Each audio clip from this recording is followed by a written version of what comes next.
Okay, fourth grade, here we go. Just wanted to talk you through our day a little bit. So the first thing we are starting off with is our multiplication and division math assessment, and I know you guys can do great. So I wanted to, before you started, to preview with you just a little bit about our new pack point plan. So remember, the big idea is that we're going to use this during our NWEA assessments and some of the bigger assessments that we take, but we're going to practice and get our mindset during some smaller assessments like our math test today. So the way this will work is when it is NWEA test day, you can earn 1 pack point a day for your attendance being at school and on time, ready to test that day. You earn another pack point per day just for having a positive attitude. Having a positive outlook about doing your best on the test is going to help you take the first step forward to doing a great job. And so we want to recognize that. You can also earn a pack point per day of NWEA testing by giving good effort. So today, you're not going to need to write on scrap paper to solve math problems because our test is on paper, not on the computer. But you will need to write and show all of your work using equations and expressions and words and pictures and models. All of those good strategies that I know you know, writing all of those down on your test is how you will show effort. So I will award your points for effort based on how much detail you give me on each problem. And you know from our review sheet that you're going to come to some tricky problems. There might be word problems that have more than one step, and that's okay. Even if you aren't sure, give it a try. Try them all. You're not going to do worse by trying. You're going to give yourself a chance to show me more of what you know. So for today's test, you won't need to worry about these two using on-screen tools or or paying attention to that on the language test. You will, however, need to take your time to give your personal best. So as you turn in your test, if you would write the time that you finished, that will help me know how much effort you gave and time you spent working on this today.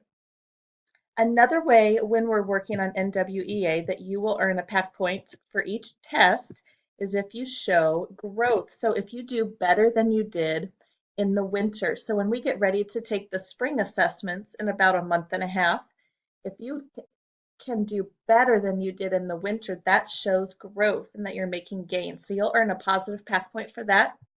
You'll also earn 2 points per test on which you make average or above average growth on the NWEA test.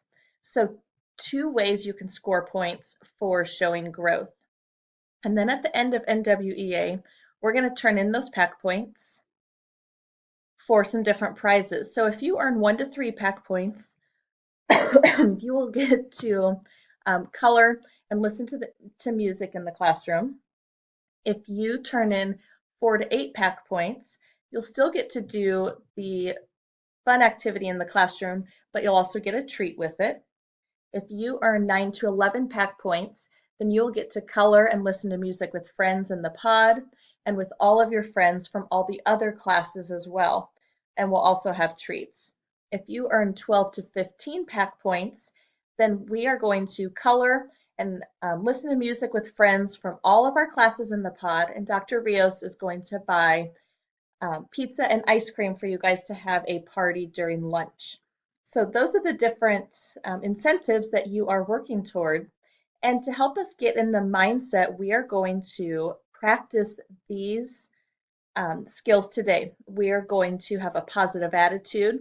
We're going to talk positively about the test. We're going to say positive things about how we're going to do.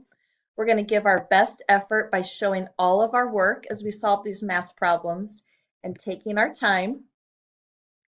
And our goal is to show growth, that we know more about multiplication and division than when we first started this unit. You guys will do great. I'll answer any questions you have about this on Thursday. So take your time, do your best. I know you'll do great.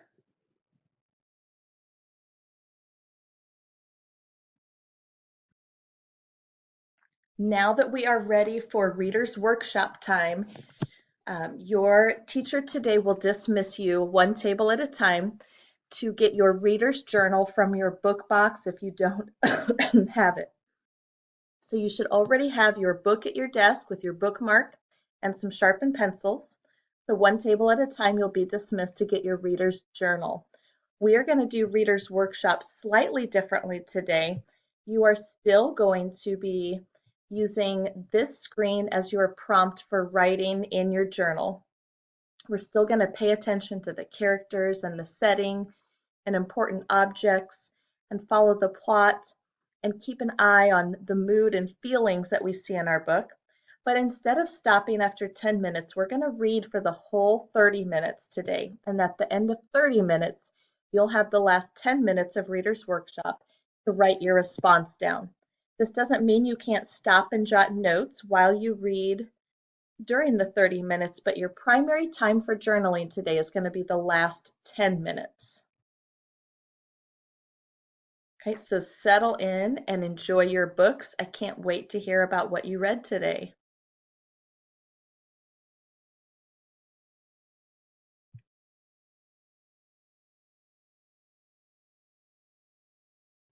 As you get started in word study today, you are going to write an email to me.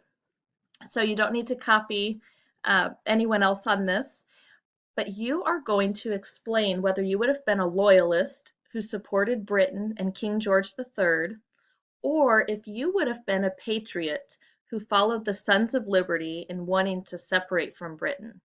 So put yourself back in this era. Think about where you would have chosen. Would you have wanted to be loyal to the crown since Britain enabled you to come over and set up a new life and gave you the freedom of religion and some of the freedom of ideas you were looking for? Or would you feel oppressed by the British government and the way they were ruling and want to rebel against them? Think about all the research we've done and what you can tell me as your reasons to support whether you would be a loyalist or a patriot. So make sure you give me at least 3 reasons from your own ideas, but feel free to use evidence from our research. I can't wait to see what you share with me. For your read aloud today, your teacher's going to read a book called Molly's Pilgrim. You may even have the chance to um, watch the book be read aloud on YouTube. But I want you to listen carefully. Think about all the things that we've talked about in reading that are important to stories, the character and the setting, and see how these characters are changing. And think about the excitement in the plot as the story moves along. Listen closely because you're going to be writing about this story later. All right, for social studies today, if you have been responsible and still have your laptop, then you will be able to log in to Mission US for Crown or Colony.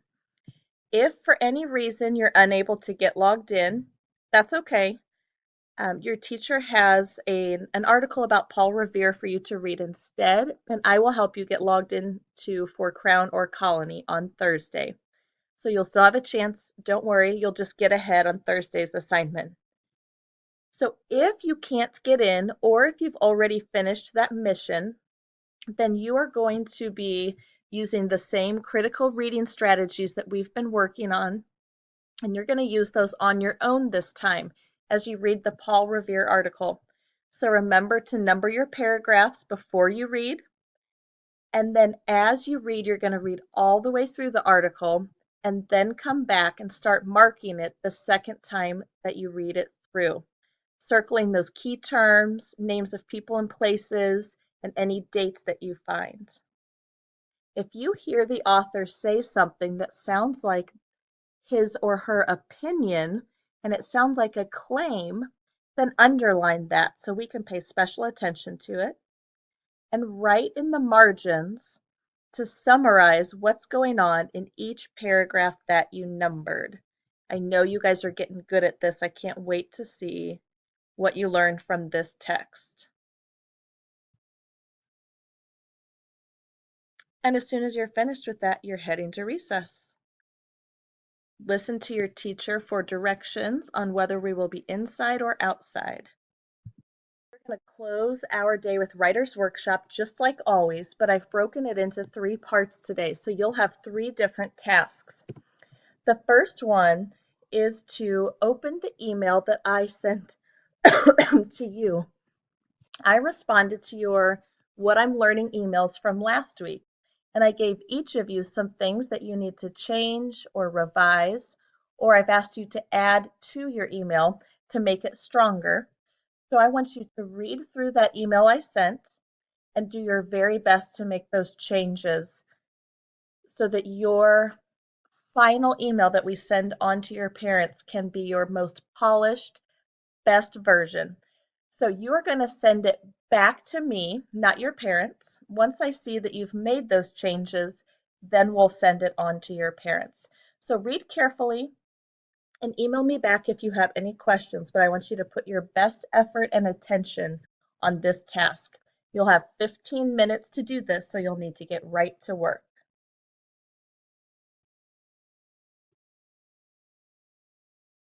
After that, you are going to get a piece of notebook paper from your teacher and do a 25-minute quick write.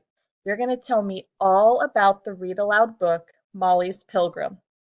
Remember, since you are writing to me, you're going to use your best 4th grade conventions. You're going to capitalize your sentences. You're going to use that great ending punctuation. You're going to use words around the room and your spelling dictionary and other resources that you have to do your very best spelling as well.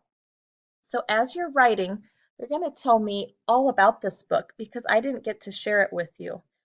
So you need to tell me as much as you possibly can. Go into depth, let those ideas flow as you're writing, and make sure you put your name on your paper so I know who these great ideas belong to. Think about the characters and the plot and the setting, and if there are any important objects in this book. You can tell me about the overall mood or feeling that you get in this book. Think about all of those things we've been analyzing in reading. You can even pull out your bookmark if that's a helpful tool for you to help think about what you should write. When you're done with this, you will turn it into your teacher. You have 25 minutes. And finally, I think the part you will be looking forward to all day is you are going to put the finishing touches on your news report. So you've been working on your script for your Boston Massacre news report, and today, with any extra writing time you have, you are going to finish adding to those ideas and get your script ready. As soon as your teacher tells you, you are going to rehearse your news report with your shoulder partner.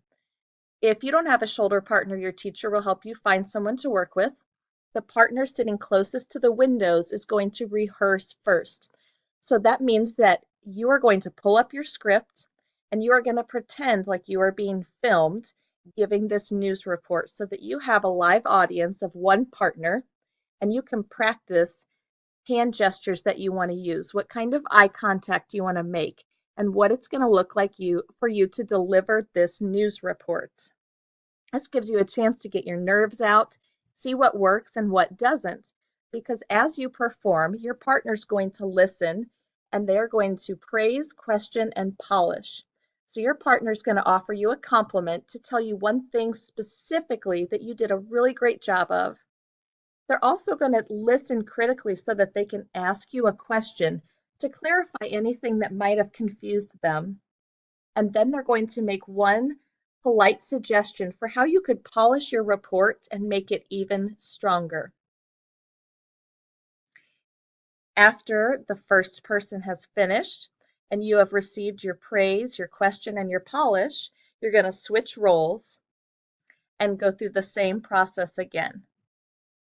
This is going to get you ready to record your news report